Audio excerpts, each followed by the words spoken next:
Ek wil vir julle almal baie welkom sê hier by Fontein Gemeente se gespreksgeleentheid. Dit is vandag vir my 'n voorreg om saam met professor Gert van Zyl te praat. Hy is 'n viroloog van die Universiteit van Stellenbosch. Gert, baie dankie dat jy hier is en baie welkom. Baie dankie, Joopie, dis 'n voorreg. Ek wil net so 'n bietjie konteks skep vir die gesprek. Eerstens, hierdie is 'n vooraf opgeneemde gesprek. Ek en Gert het gesels op die 22ste Desember, net so voor Kersfees. En tweedens ken ek en Gert mekaar al baie jare. Ons het destyds selfde tyd op Tuks geswat. So ons ken mekaar al beste deel van 25 jaar. So ek en hy het 'n lang geskiedenis en Gert, dis my dan in hierdie konteks baie lekker om saam te gesels. Kan ek dan sommer begin met die eerste vraag? Wat is 'n viroloog en wat behels jou werk? Daar's verskillende soorte viroloë en myne is 'n virologiese patoloog. So ons is verantwoordelik vir die toetsing van mense met virussiektes. So bloedtoetse, respiratoriese monsters en ander monsters om vas te stel of mense sekere virusse het en dan help ons ook met monitering van pasiënte wat op terapie is vir virussiektes. So ons is in 'n laboratorium, dis ons hooffunksie. Ek is ook betrokke by navorsing, gee 'n bietjie klas en ons gee nou en dan raad met betrekking tot pasiënte wat virussiektes het. Baie dankie Gert. En dan wil ons 'n bietjie gesels oor die coronavirus. Deesdae is elke politikus en meeste joernaliste skielik kenners oor die coronavirus en die verspreiding daarvan. Kan jy vir ons vertel wat maak die coronavirus en COVID-19 anders as die gewone virus wat ons maar elke jaar kry? Ja, die groot ding wat hierdie anders gemaak het, is dat dit 'n nuwe virus is vir die mens. Met die aanvanklike vlaag van infeksies het niemand enige immuniteit daarteen gehad. En selfs nou het die meeste mense nog nooit blootstelling hieraan gehad nie. En as so 'n nuwe virus in die populasie inkom, dan is die risiko vir ernstige siekte groot. Want wat ons veral as volwassenes beskerm teen virussiektes, is die feit dat ons al van kleins af of deur inenting beskerming gekry teen virusse soos masels. As jy ingeënt is teen masels, dan help dit jou beskerm as 'n volwassene. Of jy het reeds as 'n kind die eerste keer griep gehad, jy was dalk 'n bietjie siekerig die eerste keer, maar as jy later weer griep kry, dan jou liggaam het nou geheue, ons noem dit 'n immuniteitsgeheue teen hierdie infeksies. En dit help 'n mens te beskerm teen ernstige siekte. Maar as mens die eerste keer veral aan sekere virusse siektes blootgestel word, is die risiko vir siekte en komplikasies baie hoër. En die media maak die opmerking dat veral die mense in Suid-Afrika en Indië wat die verspreiding redelik groot was met die eerste vlaag, het nie so siek geword soos mense sê nou maar in Europa of in Amerika nie. Dink jy dis waar, en as dit sou waar wees, wat is die rede hoekom die mense in Afrika en Indië nie so siek geword het tydens die eerste vlaag? Nou, dis baie moeilik om dit te beantwoord en baie mense het al baie gespekuleer daaroor, maar ek kan wel sê dat in sekere plekke in Suid-Afrika was die mortaliteit baie hoog, of baie mense het gesterf. Byvoorbeeld hulle sê in Khayelitsha het per 100,000 mense net soveel gesterf as in New York met ons eerste vlaag. En as ons nou sien met die tweede vlaag, het ons meer gehospitaliseerde pasiënte.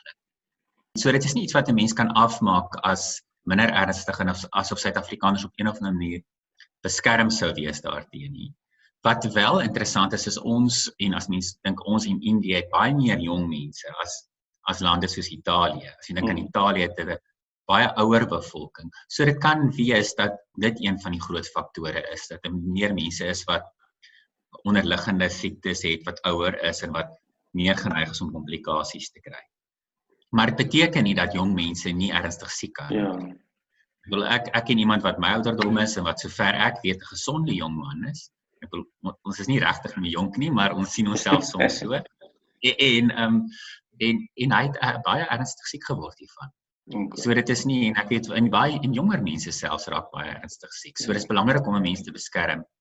En daar's onbekende faktore. Dit kan wees dat jy voorheen blootgestel was aan iets wat jou tot 'n mate kruisbeskerming gee, of dit kan wees dat 'n mens weens 'n mens se genetika minder vatbaar hiervoor is of meer vatbaar.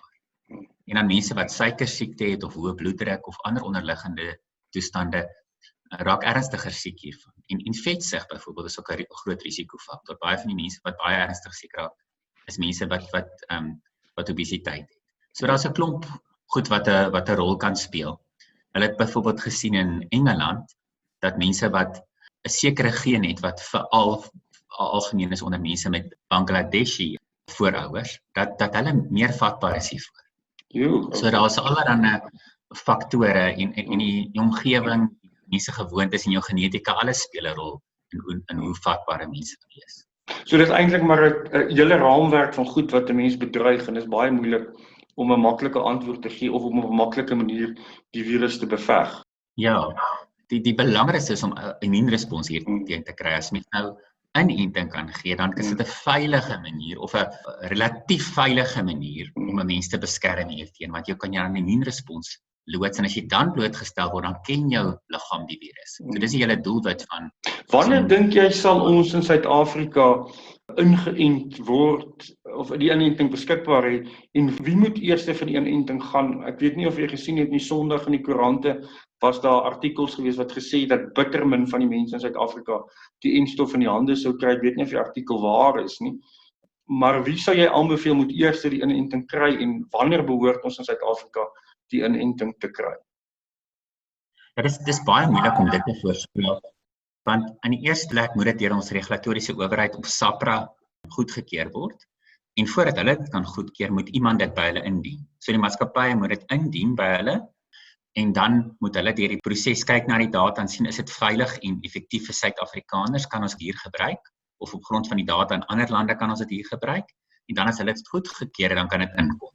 Dan moet daar genoeg voorraad wees om in Suid-Afrika te doen en dan moet daar mense dink oor hoe gaan dit befonds word, is daar genoegsame befondsing daarvan, wat gaan dit kos? Nou, ons is deel van hierdie COVAX program wat 'n persentasie van mense kan inent, maar ek sou hoop dat met al die verskillende enstowwe wat geproduseer word, dat daar 'n groter aanbod oor tyd sal wees en met die nuwe tegnologie kan die enstowwe ook vinniger geproduseer word. Soos hierdie sogenaamde boodskapper RNA enstowwe kan baie vinnig gemaak word.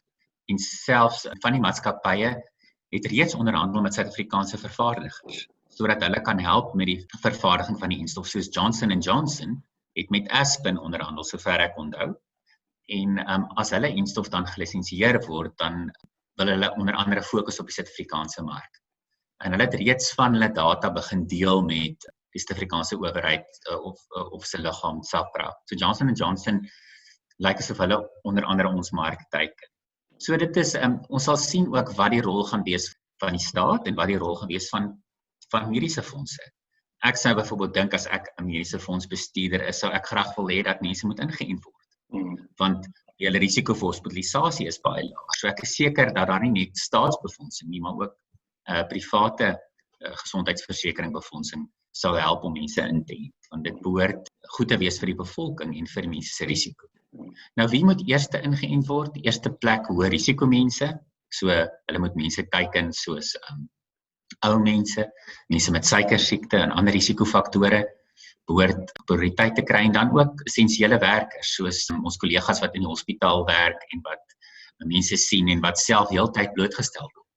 Daardie mense moet ingeënt word, noodwerkers wat belangrik is vir die respons, dat hulle ook ingeënt word want wat hulle kan heeltyd blootgestel word. So daar's prioriteitsgroepe en ek dink dit sal oor tyd duideliker word wie almal en wanneer dit sal geskied. Maar ek het 'n vermoede dat ons moet dink dit gaan nog 'n hele paar maande vat.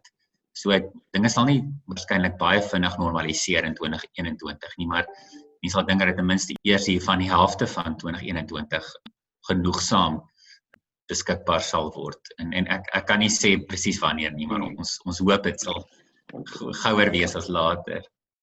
As ek jou kan vra dan spesifiek rondom die inenting en die entstof, is daar baie mense wat bang is of selfs wantrouig is in 'n entstof vir verskillende redes, mediese redes, persoonlike redes, selfs godsdienstige redes.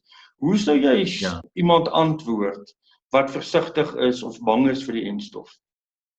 Ek dink die eerste ding is om baie seker te maak dat mense jou inligting van die regte persone afkry. En dan die hele inentingsprogram, baie mense wat hierby betrokke is belyde Christen. Ek wil selfs die hoof van die NIH, hy is 'n belyde Christen, Francis Collins. En baie mense doen hierdie met die regte intensies. En ek dink daar's geen bewyse dat mense hierdie inentings maak vir 'n verkeerde rede nie. Maar selfs dan, al doen mense dit vir die regte rede, kan 'n inenting risiko's inhou.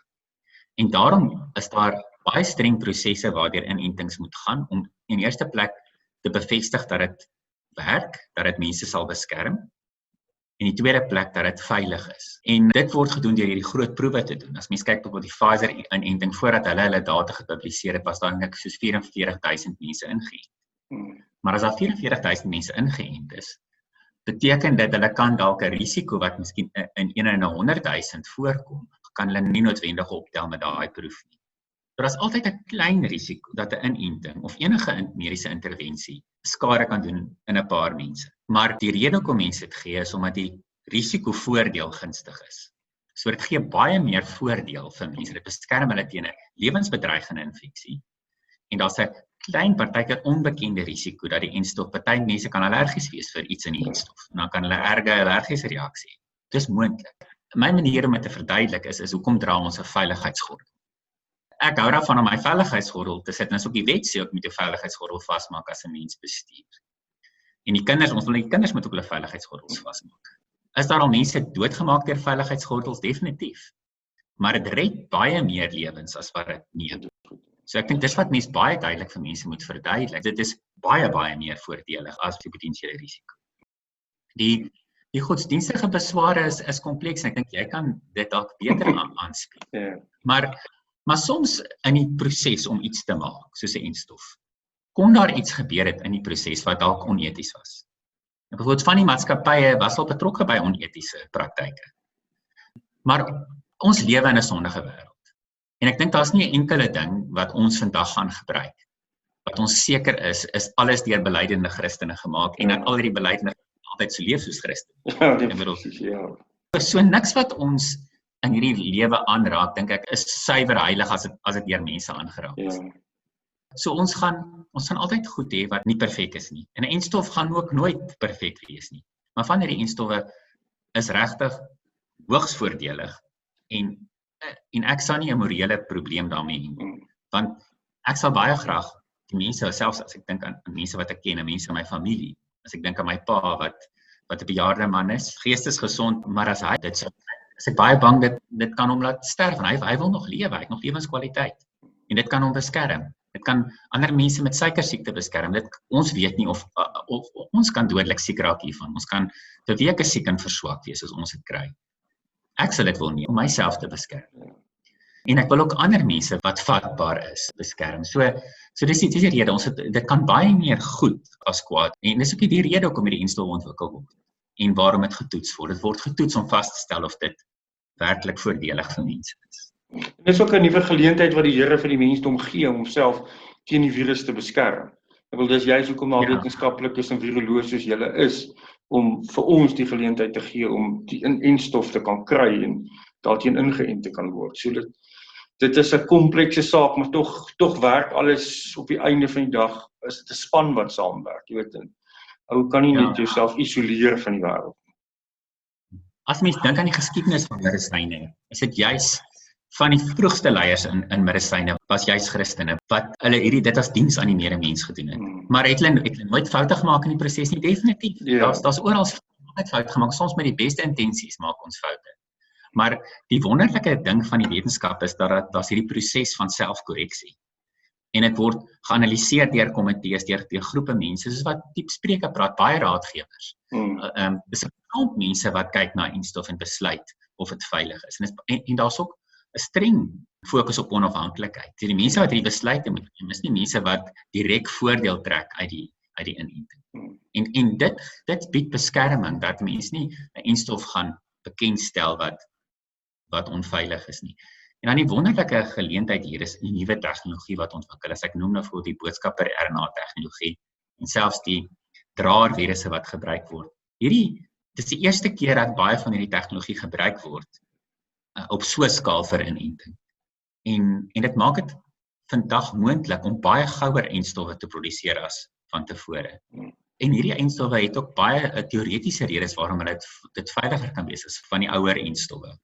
En as ek dink van die ou enstowwe sou nie vandag deur die komitees gegaan het nie. Mens dink wat hulle gebruik het vir polkavirus. Byvoorbeeld as dit vandag getoets moet word, sal sê hierdie enstof is te gevaarlik. Maar dit het destyds mense se lewens gered. Nee, mense is baie dankbaar en ek is baie bly jy het ook aangespreek, want party mense voer ook die argument dat die enstof te vinnig deur die hele stelsel is en dat daar nie deeglike kontroles was nie. Maar klink maar jy's redelik rustig dat die enstof wat hulle nou in Amerika en Brittanje beskikbaar het, dat dit dan deur 'n hoë kwaliteit van onafhanklike evaluering gegaan het en nie net so lukraak aan mense toegedien word. Dis die derde punt en dit is vandag moontlik met nuwe tegnologie om dit vinniger te doen as eers. Ja. En die ander rede hoekom dit vinniger kon gebeur is omdat daar soveel samewerking en soveel fokus hierop was. Ja. Ek dink baie van die prosesse was voorheen te bureaukraties en te stadig en ook daar was nie dieselfde motivering om dit vinnig af te handel as nou nie. En 'n belangrike faktor hierin was 'n snaakse faktor wat mense nie besef nie. Een van die redes hoekom van die proewe vinnig afgehandel was juis omdat so baie mense geïnfekteer geraak. Want hulle moet wys dit beskerm mense. So om dit statisties te doen, maar daar baie mense in die kontrolegroep geïnfekteer raak wat die placebo-enstof gekry het. So die mense wat nie die enstof gekry het nie, het infeksie opgedoen, waar die mense wat die enstof gekry het nie infeksie opgedoen het nie.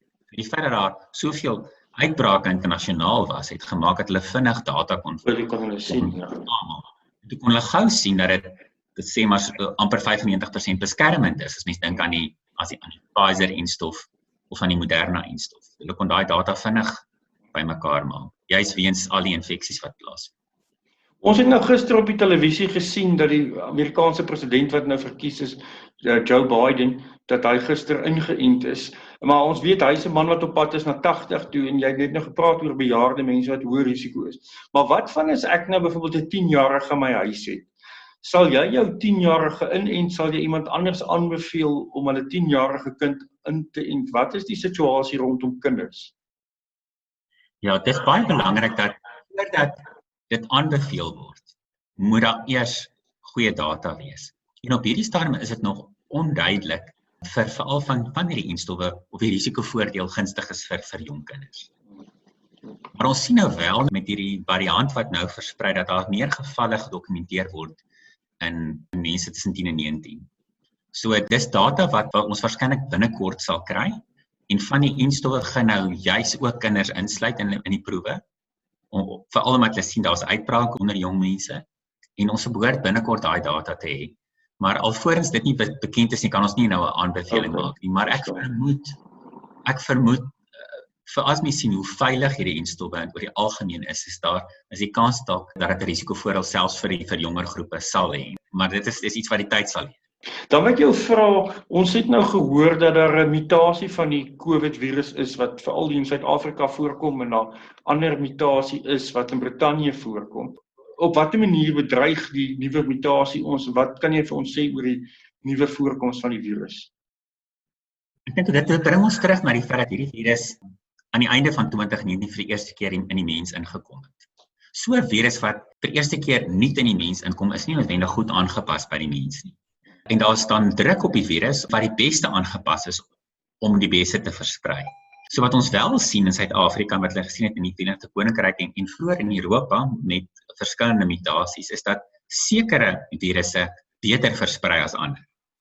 En hierdie variant wat ons in Suid-Afrika sien, versprei baie beter as die vorige variante wat hier gesien is.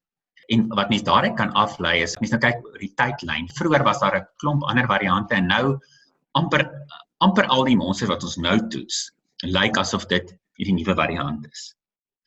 So dit sê vir ons, hy versprei vinniger en dit dui daarop dat dit waarskynlik meer infektief is. Hoekom dit meer infektief is baie onduidelik en ons het nog genoeg die data wat wys dat dit meer skadelik is nie. Maar as 'n mens baie meer mense het wat geïnfekteer raak, dan gaan ons ook meer siek mense sien. So dit beteken nie noodwendig dat dit mense sieker maak nie, maar dit beteken net dat as dit vinniger versprei, gaan ons meer komplikasies sien. En daarmee saam sien hulle ook die infeksie meer in jong mense. Dit beteken noodwendig dat hierdie virus beter aangepas is by jong mense, dis 'n moontlikheid. Maar ek dink wat baie belangrik is dat hierdie tyd van die jaar groot partytjies waar mense hulle self blootstel, dat dit 'n baie hoë risikopraktyk is. Want as een hoogs infektiewe mens is in 'n groot groep, dan kan daai persoon die meeste van die ander aansteek. En dit het ons al gesien met die vroegste variante van hierdie virus. Groot groepe mense wat saam koors sing byvoorbeeld, was die een ding wat hulle beskryf het in Washington State. en die persoon het die groot meerderheid van die ander persone wat saam voorgesin het geïnfekteer. En dit is wat mense sien as jy groot samedrommings van jong mense het, wat 'n baie gevaarlike praktyk is. Jy het nou genoem van gevaarlike praktyke, maar wat se advies sou jy gee vir mense om hulself in hierdie feestyd en die nuwe jaar veilig te hou, veral met die nuwe variant in die agterkop?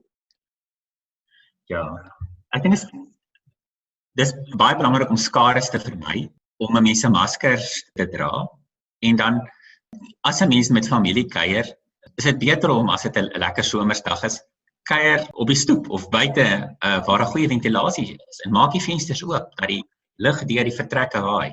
Al hierdie faktore maak dat die risikoverspreiding minder is. Ons kan ongelukkig onsself nie volkome beskerm nie. Ons kan ons risiko dramaties verminder deur ons maskers te dra en samedrommings te vermy en goeie ventilasie te hê waar ons saam met ons familie of vriende is. Baie dankie. Sê gou vir my dan 'n laaste vraag. Wat is tropimmuniteit of soos hulle dit in Engels noem, herd immunity? As daar voldoende mense in 'n samelewing is wat immuun is teen 'n bepaalde infeksie, dan kan dit die verspreiding van die infeksie voorkom. Hulle het bepaalde wiskunde waarmee hulle dit modelleer, maar voordat 'n mens tropimmuniteit het, sal een persoon gemiddeld meer as een ander persone infekteer. Die oomblik as 'n mens tropimmuniteit bereik, dan sal 'n enkele persoon gemiddeld minder as een ander persoon infekteer. En wat mens dan sien, dan stop die verspreiding van die epidemie. Die beste manier om dit te verkry is in baie gevalle deur inenting. So as 'n mens genoegsaam mense inent, dan kan dit verhoed dat dit effektief versprei. Ons het egter nog nie data om te weet hoe goed hierdie inentings gaan werk vir tropimmuniteit nie, maar die verwagting is dat dit wel 'n groot impak sal hê. Die ander manier hoe tropimmuniteit bewerkstellig word is deur natuurlike verspreiding van 'n infeksie. Maar as 'n mens dink hoe gevaarlik hierdie virus is vir baie mense, kan baie skade gedoen word deur te wag vir natuurlike tropimmuniteit. Maar dit gaan beteken dat geweldig baie mense siek gaan word in die proses. Gert, baie dankie vir jou tyd, baie seën vir die Kerstyd en vir die nuwe jaar. En dra asseblief ons groete aan jou vrou en jou kinders ook. Dankie Joepie.